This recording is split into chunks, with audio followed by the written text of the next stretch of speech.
ബിസ്മില്ലാഹിർ റഹ്മാനിർ റഹീം. അസ്സലാമു അലൈക്കും വറഹ്മത്തുള്ളാഹി തആല വബറകാതുഹു. ബിസ്മില്ലാഹ് വൽഹംദുലില്ലാഹ് വസ്സലാത്തു വസ്സലാമു അലാ അഷ്റഫി റസൂലില്ലാഹ് വഅലാ ആലിഹിൽ ഫായിസീന ബിറിദല്ലാഹി അമ്മാ ബഅദ്. സത്യവിശ്വാസികളെ, അല്ലാഹു അവന്റെ ഇഷ്ടദാസന്മാരിൽ നമ്മയും കുടുംബത്തെയും മരണപ്പെട്ടവരെയും ഉൾപ്പെടുത്തി അനുഗ്രഹിക്കട്ടെ. നമ്മുടെ പാപങ്ങൾ അല്ലാഹു പുറത്തു തരട്ടെ, രോഗങ്ങൾ അല്ലാഹു ശിഫയാക്കട്ടെ, മരണപ്പെട്ടവരുടെ ഖബർ അല്ലാഹു സന്തോഷത്തിലാക്കട്ടെ, തെറ്റുകുറ്റങ്ങൾ അവർക്ക് നമുക്കും അല്ലാഹു നിരുപാധികം മാപ്പാക്കി തരട്ടെ. നമ്മുടെയും കുടുംബത്തിൻ്റെയും സൃഷ്ട ആയുസ് അല്ലാഹു പൊരുത്തപ്പെട്ട വഴിയിലായി ഇസ്സത്തോടെ സന്തോഷത്തോടെ ദീർഘമായി കഴിഞ്ഞ് ഈമാൻ സലാമത്തായി മരിക്കാനുള്ള മഹാഭാഗ്യം അല്ലാഹു നമുക്കെല്ലാവർക്കും നൽകട്ടെ എന്ന് ആമുഖമായി ദുആ ചെയ്യുകയാണ്.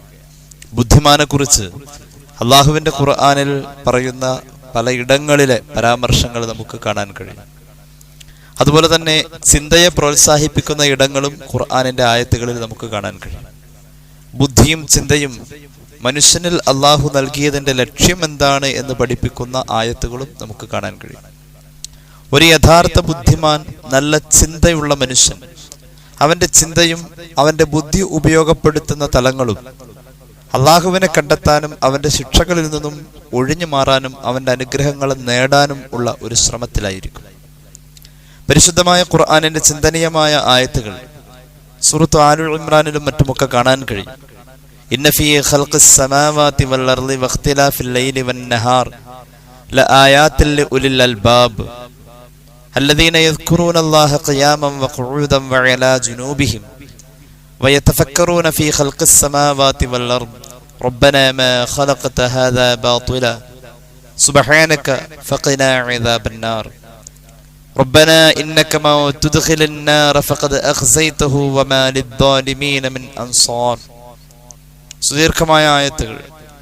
തീർച്ചയായും ആകാശങ്ങളെയും ഭൂമിയെയും ഒക്കെ പടച്ചതിൽ, രാപ്പകലുകൾ മാറി മാറി വരുന്നതിൽ, ക്രമാനുസൃതമായി രാവും പകലും മാറി മാറി വരുന്നതിൽ ലആയാത്തിൽ ഉലിൽ അൽബാബ്, ചിന്തിക്കുന്നവർക്ക് അള്ളാഹുവിനെ കണ്ടെത്താനുള്ള തെളിവുകൾ ധാരാളം ഉണ്ടെന്ന് ഖുർആൻ.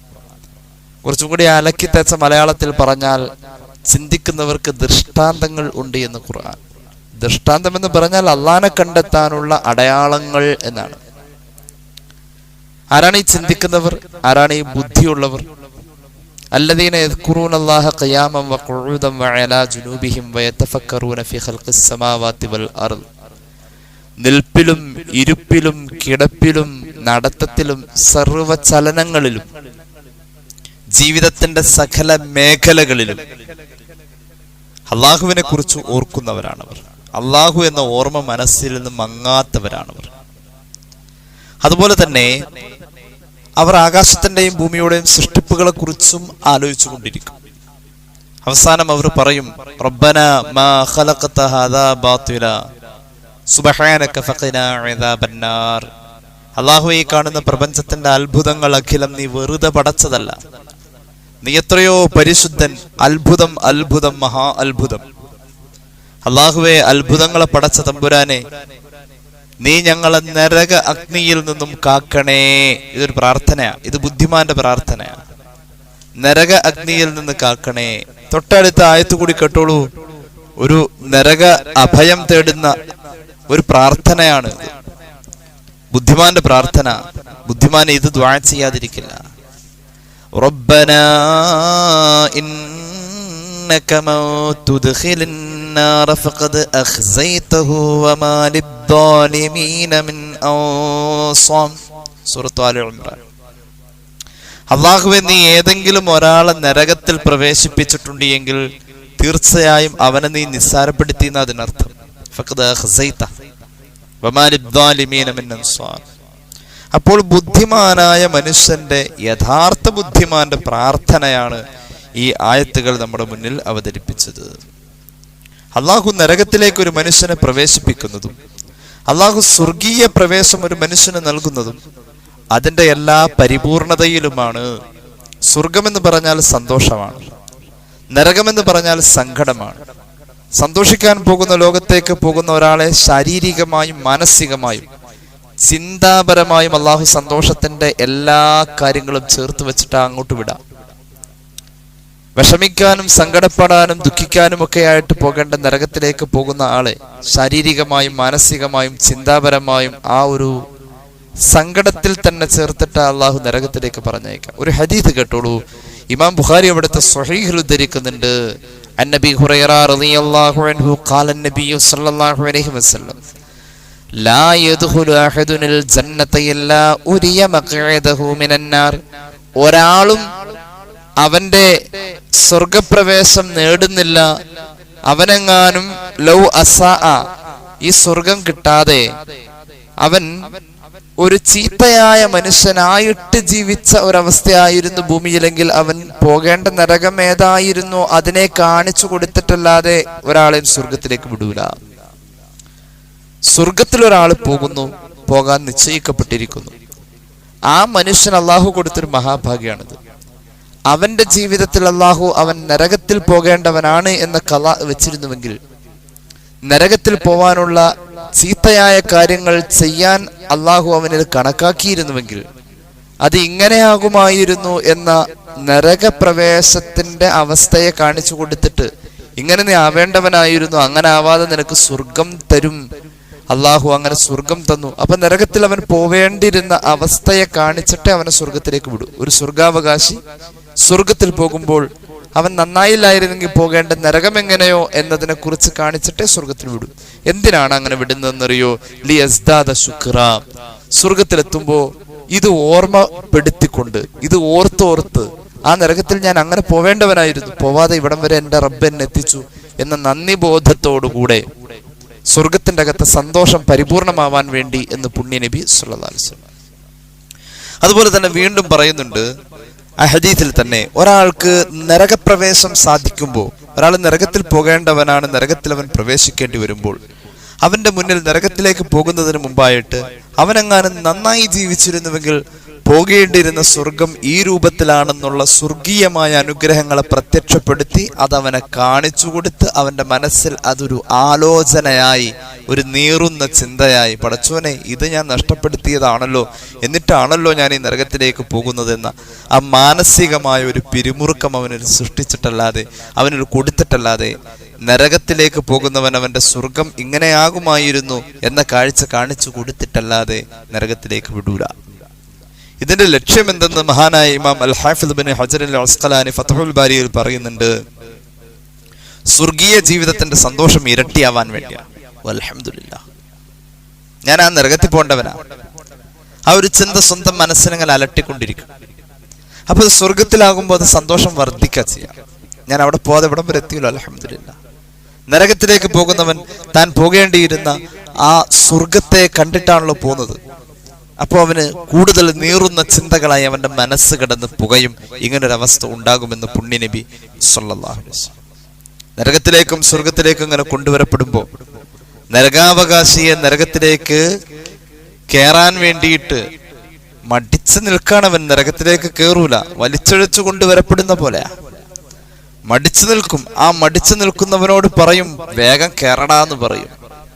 എത്ര രസകരമായ രീതിയിലാണ് ഇതിന്റെ മനഃശാസ്ത്രപരമായ ആ ഒരു രംഗങ്ങൾ അവതരിപ്പിച്ചുകൊണ്ട് പരിശുദ്ധ ഖുർആൻ സൂറത്ത് സുമറിന്റെ 71-72 ആയത്തുകൾ നമ്മുടെ മുന്നിൽ അവതരിപ്പിക്കപ്പെട്ടത്. ഈ വിഷയം പറഞ്ഞുകൊണ്ടിരിക്കുന്നത് അള്ളാഹു നരകത്തിന്റെ എല്ലാ ഫിത്ന അദാബുകളിലേക്ക് പോകാൻ നമ്മളായിട്ടുണ്ടാക്കുന്ന പ്രവർത്തനങ്ങളിൽ നിന്നും നമ്മളെ അള്ളാഹു മോചിപ്പിക്കട്ടെ. അള്ളാഹു നമ്മെ നന്നാക്കട്ടെ. സൂറത്ത് സുമറിന്റെ ആയത്തുകൾ കേട്ടോളൂ. ബിസ്മില്ലാഹിർ റഹ്മാനിർ റഹീം. وسيق الذين كفروا إلى جهنم زمرا حتى إذا جاءوها فتحت أبوابها وقال لهم خزنتها ألم يأتكم رسل منكم يتلون عليكم آيات ربكم وينذرونكم لقاء يومكم هذا. നരകത്തിലേക്ക് പോവാ ആ ഒരു കൂട്ടത്തെ ഇങ്ങനെ മലക്കുകൾ താറാവിന്റെ കൂട്ടങ്ങളെ തെളിച്ചുകൊണ്ടു പോണ പോലെ, ആട്ടിടയൻ ആട്ടിൻപറ്റത്തെ തെളിച്ചു കൊണ്ടുപോകുന്ന പോലെ നരകത്തിലേക്ക് പോകേണ്ടവരെ മലക്കുകൾ ഇങ്ങനെ തെളിച്ചു കൊണ്ടുവരും. ഇപ്പൊ അവര് വന്ന് നിൽക്കുന്ന എവിടെയെന്നറിയോ? നരകത്തിന്റെ തൊട്ടു മുന്നില. ആ കവാടങ്ങൾ ഇനി തുറന്നാൽ മതി. ഒരു ഇരുണ്ട ലോകം, ഗർജനത്തിന്റെ ലോകം, സ്വസ്ഥതയില്ലാത്ത ലോകം, ചൂടിന്റെയും ഉരുകലിന്റെയും വിലാപ വാക്കുകളുടെയും കണ്ണുനീരിന്റെയും ശരീരം ഉരുകി ഒലിക്കുന്ന ദയനീയമായ കാഴ്ചകളുടെയും ഒരു വീർപ്പുമുട്ടലിന്റെയും ഒക്കെ ഒരു വല്ലാത്ത ലോകം അവതരിപ്പിക്കാവതല്ല. അത്ര വലിയ ഒരു മനുഷ്യ സങ്കല്പങ്ങൾക്കപ്പുറത്തുള്ള ഒരു തീവ്രമായ ഒരവസ്ഥ. അതിന്റെ വാതിൽക്കൽ ചെല്ലുമ്പോൾ സ്വാഭാവികമാ അങ്ങോട്ട് കയറാൻ മനുഷ്യ നിന്റെ മനഃശാസ്ത്രപരമായി നിന്നെ വിലയിരുത്തിയാൽ സ്വാഭാവികമായി നീ അങ്ങോട്ട് കടക്കൂല. ആ ഒരവസ്ഥയിലപ്പോൾ ഉള്ളത്. നീ അങ്ങോട്ട് കടക്കൂല. ആ സമയം ഇവരുടെ മുന്നിൽ ഇങ്ങനെ നരകത്തിന്റെ വാതിൽ ഒരു വലിയ ഗർജന ശബ്ദത്തോടുകൂടെ ഇങ്ങനെ മുരടുന്ന ശബ്ദത്തോടെ, ഒരയുന്ന ശബ്ദത്തോടെ, പേടിപ്പിക്കുന്ന ശബ്ദത്തോടെ ആ വാതിലുകൾ ഇങ്ങനെ അവിടെ തുറക്കും. ഓട്ടോമാറ്റിക്കലി അങ്ങോട്ട് വലിച്ചഴച്ചു കൊണ്ടുവിടപ്പെടുന്ന പോലെ അവനങ്ങോട്ട് ആകർഷിച്ചു വലിക്കും. അവിടെ ചെല്ലുമ്പോൾ ഒരു മടി കാണിച്ചുകൊണ്ട് നിൽക്കുമ്പോൾ നരകത്തിന്റെ കാവൽക്കാരായ മലക്കുകൾ അവരോട് ചോദിക്കും, നരകത്തിന്റെ മുന്നിൽ വന്ന് നിൽക്ക, ഇനി അങ്ങോട്ട് കടക്കണം. അല്ലാഹു കാക്കട്ടെ. وقال لهم خزنتها ألم يأتكم رسل منكم يتلون عليكم آيات ربكم. അള്ളാഹുവിന്റെ പരിശുദ്ധമായ വചനങ്ങൾ നിങ്ങൾക്ക് പ്രബോധനം ചെയ്തു തരുന്ന മഹാന്മാരായ പ്രവാചകന്മാരുടെ ആധ്യാത്മിക അധ്യാപനങ്ങൾ നിങ്ങൾക്കുണ്ടായില്ലേ? മതം പഠിക്കാനുള്ള അവസരം നിങ്ങൾക്ക് അള്ളാഹു തന്നില്ലേ? ആര് ചോദിക്കും? നരകത്തിന്റെ കാവൽക്കാരായ മലക്ക് ചോദിക്കുന്ന പറഞ്ഞത്. പടച്ചറബ്ബേ, ചിരിക്കാത്ത കാവൽക്കാരാ നരകത്തിനുള്ളത്. വാതിൽക്കലേക്ക് ചെല്ലുമ്പോഴേക്കും ചിരിക്കാത്ത മലക്കിനെ കണ്ടാൽ നിരാശയും ദുഃഖഭാരവും. നരകത്തിലേക്ക് കടക്കും മുമ്പ് തന്നെ നരകത്തിന്റെ വീർപ്പുമുട്ടലുകൾ പുറത്തു നിന്ന് അനുഭവിക്കാൻ ഈ ചിരിക്കാത്ത മലക്കുകൾ. ഖുർആൻ പറഞ്ഞല്ലോ, അലൈഹാ മലായികത്തുൻ ഗിലാദുൻ ശിദാദ്. പരുപരുക്കക്കാരായ, കടുപ്പം ചിന്താഗതിക്കാരായ ചിരിക്കാത്ത മലക്കുകൾ അവരിവിടെ ഇങ്ങനെ നിൽക്കാ. വാതിൽക്കലേക്ക് ചെല്ലുമ്പോൾ തന്നെ ചിരിക്കാത്ത മലക്കിനെ കണ്ട് നിരാശയും ദുഃഖവും കൊണ്ട് വീർപ്പുമുട്ടി പുറത്ത് നിൽക്കാ. നരകവാസി അകത്തേക്ക് പോയിട്ടില്ല. ഈ മലക്കുകളാണ് ഗർജനത്തിന്റെ ശബ്ദത്തിൽ യാതൊരുവിധ മയവും കൂടാതെ ചോദിക്കുകയാണ്, മഹാന്മാരായ പ്രവാചക ശ്രേഷ്ഠരുടെ അധ്യാപനങ്ങൾ, പരിശുദ്ധമായ മതം പഠിക്കാനുള്ള അവസരങ്ങൾ നിങ്ങൾക്കുണ്ടായിരുന്നില്ലേ? വയുൻദിറൂനകും ലിഖാഅ യൗമികും ഹാദാ. ആ അധ്യാപനങ്ങൾ അഖിലം ഇങ്ങനെ ഒരു ദിവസം വരാനുണ്ട് എന്ന് നിങ്ങൾക്ക് മുന്നറിയിപ്പും തന്നില്ലേ? അള്ളാഹു അവിടെ നമ്മെ എത്തിക്കാതിരിക്കട്ടെ. നരകത്തിന്റെ പടിവാതിൽക്കൽ വന്നുകൊണ്ട് കണ്ണ് മഞ്ഞളിച്ച് അന്താളിച്ച് യാഥാർത്ഥ്യത്തെ ഉൾക്കൊള്ളാൻ കഴിയാതെ വിറയ്ക്കുന്ന ഒരു സമൂഹമായി നരകത്തിലേക്ക് പോകുന്നവർ പടച്ചറബ്ബ് അതിൽ നമ്മെ പെടുത്താതിരിക്കട്ടെ. മലക്കുകളുടെ ചോദ്യം കേൾക്കുമ്പോൾ ഇവർ പറയും, ബലാ, അതെ, ഈ പറയപ്പെട്ട പ്രവാചക അധ്യാപനങ്ങളൊക്കെ ഞങ്ങൾക്ക് വന്നിരുന്നു. വലാകിൻ ഹഖ്ഖത് കലിമത്തുൽ ഇദാബ് അലൽ കാഫിരീൻ ഖീല ദഖുലൂ അബ്വാബ ജഹന്നമ ഖാലിദീന ഫീഹാ. ഭൂമിയിലെ ജീവപര്യന്തത്തിന് ഓരോ രാജ്യങ്ങളിൽ ഓരോ കണക്കായിരിക്കാം. ഒരു പക്ഷേ ജീവപര്യന്തം ശിക്ഷ എന്ന് പറഞ്ഞാൽ ജീവിതകാലം മുഴുവനും കിടക്കണ്ട, അതിനൊരു നിശ്ചിത കാലം കിടന്നാൽ മതി. ഈ നരകത്തിലേക്ക് കയറാൻ പറയുമ്പോൾ കയറ്റി വിടുമ്പോ തന്നെ പറയും, ഖാലിദീന ഫീഹ, ഇനി ഇങ്ങോട്ട് പുറത്തേക്ക് വരലില്ലാട്ടോ, അവിടെ കിടന്നോളും, അറ്റമില്ലാത്ത കാലം നിങ്ങൾ അതിൻ്റെ അകത്താ. ഇതാണ് നരകവാസിയോട് നരകത്തിലേക്ക് പ്രവേശിക്കാൻ നേരം മലക്കുകളുടെ സമീപനം എന്ന് ഖുർആൻ. ഇവർ കുറ്റകൃത്യം ചെയ്തവരാ. നരകവാസി കുറ്റകൃത്യം ചെയ്തതാ. കുറ്റകൃത്യം ചെയ്തവനെ ചങ്ങലക്ക് ഇടുക എന്നതാണ്. കാരാഗ്രഹ ജീവിതത്തിലേക്ക് കുറ്റകൃത്യം ചെയ്യപ്പെട്ടവനെ കൊണ്ടിടപ്പെടുമ്പോ ആ മനുഷ്യനിൽ ചങ്ങലക്കിടുക എന്ന ആ ഒരു ശിക്ഷാമുറയുണ്ട്. അത് ഖുർആനിൽ കൃത്യമായി തന്നെ പറഞ്ഞിട്ടുണ്ട്. നമ്മുടെയൊക്കെ നാട്ടിലെ കുറ്റകൃത്യങ്ങൾ അനുസരിച്ച് ഒരു മനുഷ്യനിൽ ചങ്ങല വെക്കുമ്പോൾ അല്ലെങ്കിൽ വിലങ്ങ് വെക്കുമ്പോൾ സാധാരണ 2 കൈ ഇങ്ങനെ ചേർത്ത് പിടിച്ചിട്ടാണ് ആ 2 കൈയിലും വിലങ്ങ് വെക്കാം. ഒരിത്തിരി കടുപ്പം കൂടിയ കള്ളനാണെങ്കിൽ അവന്റെ കൈ മുന്നിൽ വെച്ചിട്ടല്ല വിലങ്ങ് വെക്കുക, പിന്നിലേക്ക് വെച്ചിട്ട് വിലങ്ങ് വെക്കും. പിന്നെ ചില കള്ളന്മാരെ കയ്യിലും കാലിലും ഒക്കെയായി വേറെയും ചങ്ങലകൾ കൊണ്ട് ബന്ധിപ്പിക്കും. ചിലരെ മറ്റു ചില കള്ളന്മാരുടെ കൂടെ കൂട്ടിക്കെട്ടി അങ്ങനെ വിടും. പല നിലക്കാണ് വിലങ്ങ് വെക്കുന്നത്. അത് ഓരോ തെറ്റുകളുടെയും രീതി അനുസരിച്ച. ഭൂമിയിൽ വെക്കപ്പെടുന്ന വിലങ്ങ് പോലെയല്ല ആഖിറത്തിലെ വിലങ്ങ്. ആഖിറത്തിൽ എങ്ങനെയാ വിലങ്ങ് വെക്കാന്നറിയോ? പരിശുദ്ധ ഖുർആൻ പറയുന്നുണ്ട്, ബിസ്മില്ലാഹിർ റഹ്മാനിർ റഹീം ഖുദൂഹു ഫഗുല്ലൂഹു സുമ്മൽ ജഹീമ സല്ലൂഹു സുമ്മ ഫീ സിൽസിലത്തിൻ ദർഉഹാ 70 ദിറാഅൻ ഫസ്ലുകൂഹു. അല്ലാഹുവേ, പടച്ചോൻ കാക്കട്ടെ. ബൃഹത്തായ ചങ്ങലയിൽ ബന്ധികളായി അവരെ ഇനി വലിച്ചെറിയും. ഇതുപോലെ ഒരു ചങ്ങലയും കേറിയിട്ടില്ല ഒരു ശരീരത്തിലും.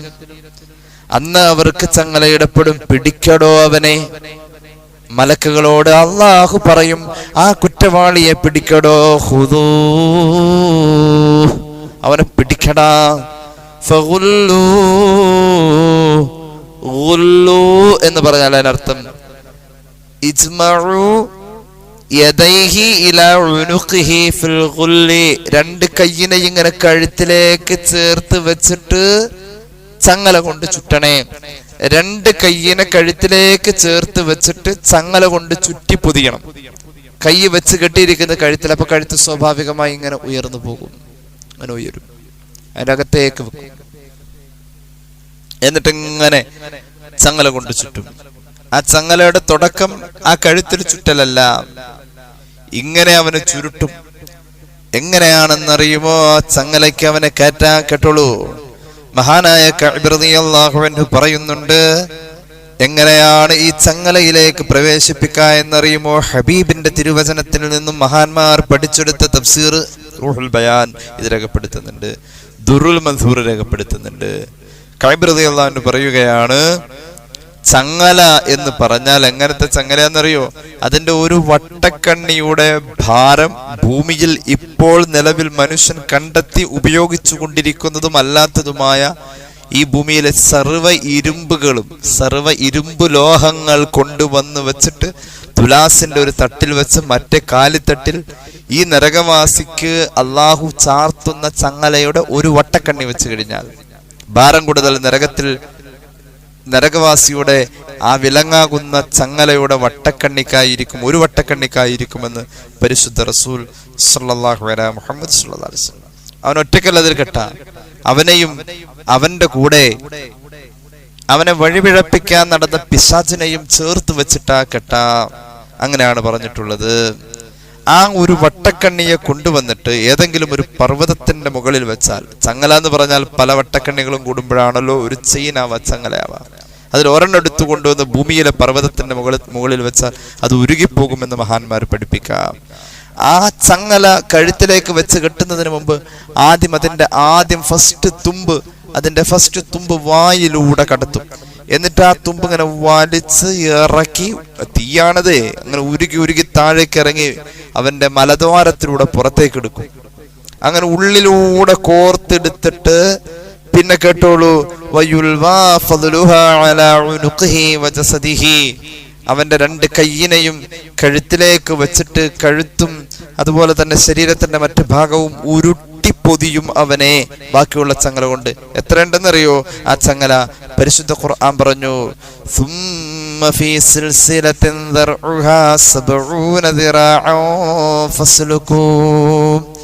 70 മുഴം നീളമുള്ള ചങ്ങലയാണ് ആ ചങ്ങല എന്ന് പരിശുദ്ധ ഖുർആൻ. അള്ളാഹു കാത്തിരക്ഷിക്കട്ടെ. 70 മുഴം നീളമുള്ള ആ വലിയ ചങ്ങലയിൽ വായിലൂടെ പ്രവേശിപ്പിച്ച് മലദ്വാരത്തിലൂടെ പുറത്തെടുത്ത് 2 കൈയിനെയും കഴുത്തിലേക്ക് വലിച്ചു വെച്ചിട്ട് അവന്റെ കഴുത്തിലൂടെ ചുറ്റി ആ ശരീരത്തെ മൊത്തവും ഉരുട്ടി ഒരു ബോള് പോലെയാക്കി അതിൽ ചുറ്റിയിട്ട് പിന്നെ കേട്ടോളൂ, പിന്നെ ഇവനിൽ ചങ്ങല ചാർത്തപ്പെട്ട് കഴിഞ്ഞാൽ സല്ലൂ, നരകത്തിലേക്ക് വലിച്ചെറിയപ്പെടും, വലിച്ചെറിയണേ എന്ന് മലക്കുകളോട് അല്ലാഹു പറയും. അല്ലാഹു കാത്തുരക്ഷിക്കട്ടെ. ഈ ആയത്ത് സ്വഹാബികളുടെ കാലഘട്ടത്തിൽ വല്ലാതെ പ്രശ്നങ്ങൾ ഉണ്ടാക്കിയ ആയത്താണ്. ഏതായത്ത്? ചങ്ങല കഴുത്തിൽ, ചങ്ങല വായിലൂടെ പ്രവേശിപ്പിച്ച് മലദ്വാരത്തിലൂടെ വലിച്ചൂരിയെടുത്ത് ശരീരത്തിൽ കഴുത്തിലേക്ക് കയ്യിനങ്ങനെ അമർത്തി വെച്ചിട്ട് കയ്യ് കഴുത്തോട് ചേർത്ത് കെട്ടി ഈ ചങ്ങല കൊണ്ട് തന്നെ, ബാലൻസ് ചങ്ങല കൊണ്ട് തന്നെ ചുറ്റി ഒരു ബോൾ പോലെ ആക്കും എന്ന് പറയപ്പെടുന്ന, എന്നിട്ട് അവനങ്ങനെ എറിയും, നരകത്തിലേക്ക് എറിയുമെന്ന് പറയുന്ന സൂറത്തുൽ ഹാഖയുടെ നമ്മൾ ഓതിയ ആയത്തുകൾ സ്വഹാബികളുടെ കാലഘട്ടത്തിൽ ഒരുപാട് വിപ്ലവങ്ങൾ ഉണ്ടാക്കിയെന്നാണ്. കേട്ടോളൂ, ഒരു സംഭവം കേട്ടോളൂ. തഫ്സീർ റൂഹുൽ ബയാൻ ഇത് രേഖപ്പെടുത്തുന്നുണ്ട്. ഒരു ചെറുപ്പക്കാരൻ, അദ്ദേഹം സുബഹിയുടെ ജമാഅത്തിന് വേണ്ടിയിട്ട് പള്ളിയിൽ വന്നു. മഹാന്മാരായ താബിഈങ്ങളും ഈ ആയത്തുകളിൽ കരഞ്ഞിട്ടുണ്ട്. ഈ ആയത്തുകളിൽ സ്വഹാബികൾ കരഞ്ഞിട്ടുണ്ട്. വാവിട്ട് കരഞ്ഞ ദിവസങ്ങളോളം ഓടി നടന്ന സ്വഹാബി പോലും ഉണ്ടായിട്ടുണ്ട്. ഏതായാലും മഹാന്മാരായ പൂർവികരായ ആളുകളുടെ കാലഘട്ടത്തിലെ ഒരു ചരിത്രം ഇമാം ഇസ്മായിൽ അൽ ഹഖ് അൽ ബറൂസവി റൂഹുൽ ബയാനിൽ രേഖപ്പെടുത്തുന്നതായി കാണാം. ഒരു ചെറുപ്പക്കാരൻ സുബഹിയുടെ ജമാഅത്തിന് പങ്കെടുത്തു. അപ്പോൾ ആ സുബഹിയുടെ ജമാഅത്തിൽ അന്ന് ഇമാമത്ത് നിൽക്കുന്നത് മഹാനായ ഒരു സൂഫിയാണ്, ഒരു വലിയ പണ്ഡിതനാണ്.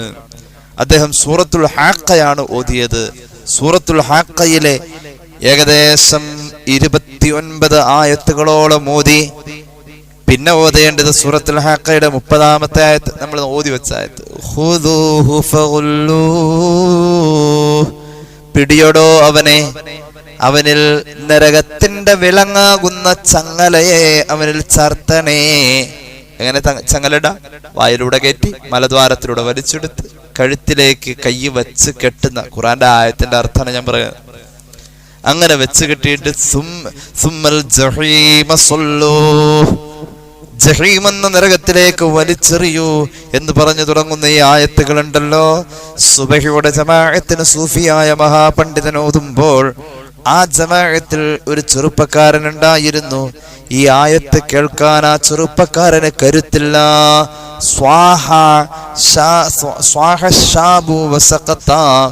ഈ ആയത്തുകൾ ഇമാം സൂഫിയായ മഹാൻ ഓതുന്നത് കേട്ട് ചെറുപ്പക്കാരൻ അതിന്റെ അർത്ഥങ്ങളിലേക്ക് ചിന്തിച്ച് സുബഹിക്ക് അദ്ദേഹം പള്ളിയിൽ ബോധം കെട്ട് വീണു. നിസ്കാരം പൂർണ്ണമായപ്പോൾ ആ മഹാപണ്ഡിതൻ, ഇമാമ് നിന്ന ആ മഹാൻ ചെന്നുകൊണ്ട് ഈ ബോധം കെട്ട് വീണ ആളെ അന്വേഷിച്ച് ആരാണതെന്ന് സ്വഹാബി കൂടെയുള്ള ആളുകളോട് ചോദിച്ചപ്പോൾ അവർ പറഞ്ഞു, അദ്ദേഹം ഒരു സ്വാലിഹായ, ഒരു മഹാനായ ചെറുപ്പക്കാരനാണ്.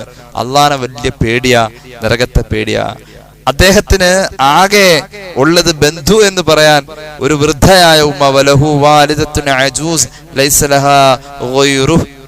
ഈ ഉമ്മാന്റെ ഒറ്റ മോനാണിത്. ഉമ്മാക്ക് വേറെ ആരുമില്ല, ഈ മോന് വേറെ ആരുമില്ല, ഈ ഉമ്മയല്ലാതെ. അങ്ങനത്തെ ഒരു വലിയ പ്രായമുള്ള ഒരു ഉമ്മാന്റെ മോനാണിത് എന്ന് പറഞ്ഞു. ബോധം കെട്ട് വീണ് കിടക്കുന്ന ആ ചെറുപ്പക്കാരനെ സൂഫിയായ പള്ളിയിലെ ഇമാമ് പറഞ്ഞു, അദ്ദേഹത്തെയും കൊണ്ട് നമുക്ക് ഉമ്മാന്റെ അടുത്തേക്ക് പോകാം. അങ്ങനെ ഉമ്മാന്റെ അടുത്ത് കൊണ്ടുപോയി അവിടെ വെച്ചു. എന്നിട്ടോ ഈ ശരീരം ബോധം കെട്ട് കിടക്കുന്ന ഈ ശരീരത്തിന് ഇങ്ങനെ സംഭവിച്ച് ഈ ആയത്ത് കേട്ടപ്പോ ബോധം കെട്ടു. അതേക്കുറിച്ചുള്ള വിവരങ്ങളൊക്കെ അറിയാം എന്ന് കണക്ക് കൂട്ടിക്കൊണ്ട് വൃദ്ധയായ ആ ഉമ്മ താമസിക്കുന്ന വീട്ടിലേക്ക് ഈ മകന്റെ ശരീരവും കൊണ്ട് മഹാനായ സൂഫിയുടെ നേതൃത്വത്തിൽ എല്ലാവരും ചെല്ലുകയാണ്. അപ്പോൾ ആ ഉമ്മ ഈ മകന്റെ തളർന്നു കിടക്കുന്ന ശരീരം കണ്ടു. ഉമ്മ ഇറങ്ങി വന്നു. എന്നിട്ട് ചോദിച്ചു, മാ ഫഅൽതും യാ ബനിയ, എന്റെ പൊന്നുമോനിൽ നിങ്ങൾ എന്താണ് ചെയ്തത് എന്ന് ആ ഉമ്മ ചോദിച്ചു. അവര് പറഞ്ഞു മാ ഫഅൽനാ ബിഹി ശൈഅ, ഞങ്ങൾ ഒന്നും ചെയ്തതേ ഇല്ല. ഇല്ലാ അന്നഹു ഹദറൽ ജമാഅത, സുബഹി നിസ്കരിക്കാൻ മിക്കവാറും ജമാഅത്തിനുള്ള ചെറുപ്പക്കാരനായ ഇദ്ദേഹം ഇന്നത്തെ ജമാഅത്തിൽ പങ്കെടുത്തപ്പോൾ വസമിഅ ആയതൻ മഖൂഫതൻ മിനൽ ഖുർആൻ, പരിശുദ്ധ ഖുർആനിലെ പേടി തോന്നുന്ന ആയത്തുകൾ ഇവൻ കേട്ടതാണ്. അത് കേൾക്കാനുള്ള കരുത്ത് അവനില്ല. വലം യതഖസമഅഹ, അത് കേൾക്കാനുള്ള കരുത്തവനില്ല. അതിന്റെ പേരിൽ അവൻ ബോധം കെട്ടതാണെന്ന് പറയുമ്പോ ആ ഉമ്മ പറയുകയാണ്, അയ്യത്തു ആയത്തിൻ ഹിയ ഫഖറഉഹാ, എന്റെ മകൻ ബോധം കെട്ട് വീഴാൻ പാകത്തിന് ഏത് ആയത്താ നിങ്ങൾ ഓതിയത്, എന്നെ ഒന്ന് കേൾപ്പിക്കണേ എന്ന് ഉമ്മ പറയുമ്പോൾ മഹാന്മാരതങ്ങ് ഓതാൻ, ആ മഹാനായ സൂഫിയായ ഇമാം അതങ്ങ് ഓതാൻ തുടങ്ങി. അത് ഓതി ഓതി ഓതി നേരത്തെ നമ്മൾ പറഞ്ഞ സൂറത്തുൽ ഹാഖയുടെ 30-ാമത്തെ ആയത്ത്, ചങ്ങലയിടുന്നതും നരകത്തിലേക്ക് വലിച്ചെറിയുന്നതുമായ രംഗം പറയുന്ന ആ ഭാഗത്തേക്ക് എത്തിയപ്പോൾ പെട്ടെന്ന് ഈ ചെറുപ്പക്കാരൻ ഒരു പിടയൽ പിടഞ്ഞ് ഒരു നേരിയ ശബ്ദം ആ ശരീരത്തിൽ നിന്നും പുറത്തു വരികയും പെട്ടെന്ന് ആ ചെറുപ്പക്കാരന്റെ ശരീരത്തിൽ ഉണ്ടായിരുന്ന ജീവന്റെ ഒരു അല്പം ബാക്കി അത് നഷ്ടപ്പെടുകയും അദ്ദേഹം അള്ളാഹുവിന്റെ റഹ്മത്തിലേക്ക് യാത്രയാവുകയും ചെയ്തു. അതായത് ആ ശരീരത്തിന്റെ അബോധാവസ്ഥയിലും നരകത്തെക്കുറിച്ച് പറയപ്പെടുന്ന ആയത്തുകൾ കേട്ടുകഴിഞ്ഞാൽ ഈ രീതിയിലുള്ളതായ വലിയ മാറ്റങ്ങൾ ഉണ്ടാകുന്നത് മഹാന്മാർ ദൃസാക്ഷികളാവാം. തന്റെ മകൻ ഇതുപോലെ ആയത്ത്, അദാബിന്റെ ആയത്ത് കേട്ടപ്പോ, നരകത്തെക്കുറിച്ച് പറയുന്ന ആയത്ത് കേട്ടപ്പോ ആ ചെറുപ്പക്കാരൻ തന്റെ പ്രിയപ്പെട്ട മകൻ ബോധം കെട്ട് വീണത് ശേഷം വീണ്ടും ആ ആയത്ത് കേട്ടപ്പോൾ മരിച്ചു വീണത് ആ ശരീരത്തിന് ഈ നരകത്തെക്കുറിച്ചുള്ള ചിന്ത താങ്ങാവതല്ല, അത്രയും ഭയമാണ്. ആ ഉമ്മ മകന്റെ മരണം നേരിൽ കണ്ട ഉമ്മയും അതേ സമയത്ത് തന്നെ മരിച്ചു വീഴുകയും ചെയ്തു എന്ന് മഹാനായ ഇസ്മായിൽ അൽ ഹഖ് അൽ ബറൂസവി റൂഹുൽ ബയാനിൽ രേഖപ്പെടുത്തുന്നതായി കാണാം. അള്ളാഹു നമ്മെ കാത്തുരക്ഷിക്കട്ടെ. ഇനി കേട്ടോളൂ, ഈ ആയത്തിന്റെ വ്യാഖ്യാനത്തിൽ തഫ്സീർ ദുറുൽ മൻസൂറിൽ ഇമാം ജലാലുദ്ദീൻ സുയൂത്തി പറയുന്നുണ്ട്, അബൂദർദാ റളിയല്ലാഹു അൻഹു പ്രിയപ്പെട്ട ഭാര്യ ഉമ്മു ദർദാന്റെ അടുത്ത് ചെന്നുകൊണ്ട് പറയുന്നുണ്ട്, ഈ ഖുർആനിൽ പറഞ്ഞ ഈ ചങ്ങലുണ്ടല്ലോ, ഏത് ചങ്ങല?